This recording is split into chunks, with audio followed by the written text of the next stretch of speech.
ఇవాళ పెద్ద పెద్ద మాటలు మాట్లాడే తెలంగాణ బీజేపీ అధ్యక్షుడు రామచంద్రరావు గారిని అడుగుతా ఉన్నా, ఇప్పటికైనా మీకు తెలంగాణ రక్తం ఉంటే mister Kishan Reddy, mister Bandi Sanjay and 8 MPs Laxman గారితో సహా మేము తెలంగాణ బిడ్డలైతే, తెలంగాణ తల్లిని అవమానపరుస్తుంటే, ఏ తల్లికైనా అవమానం జరిగితే ఆ తెలంగాణ తల్లికి అవమానం జరుగుతుంటే చూస్తూ ఊరుకుంటే ఇది మంచిదా అని అడుగుతా ఉన్నాం. ఇవాళ ఇప్పుడు కూడా మాట్లాడకుండా ఉండి ఉంటే ఇది మీరు తల్లికి ద్రోహం చేసినట్టుగానే భావించాల్సి వస్తోంది.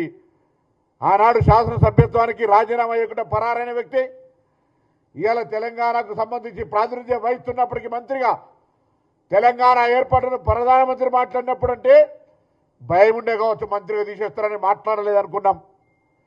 కానీ అమిత్ షా మాట్లాడిన ఇవాళ తెలుగుదేశం పార్టీ ఎంపీ తెలంగాణ ప్రజలను రెచ్చగొట్టే విధంగా ఏదో శాసనసభ తీర్మానం గురించి మాట్లాడుతూ రకరకాలుగా రాజ్యాంగంలో ఆర్టికల్ 3 డాక్టర్ బాబాసాహెబ్ అంబేద్కర్ రచించినటువంటి ఆర్టికల్ గురించి తెలవక అటువంటి అజ్ఞానులు ధనబలంతో మందబలంతో పార్లమెంటుకి వస్తే కనీసం ఆ పార్టీ అనే బుద్ధి నేర్పాలి.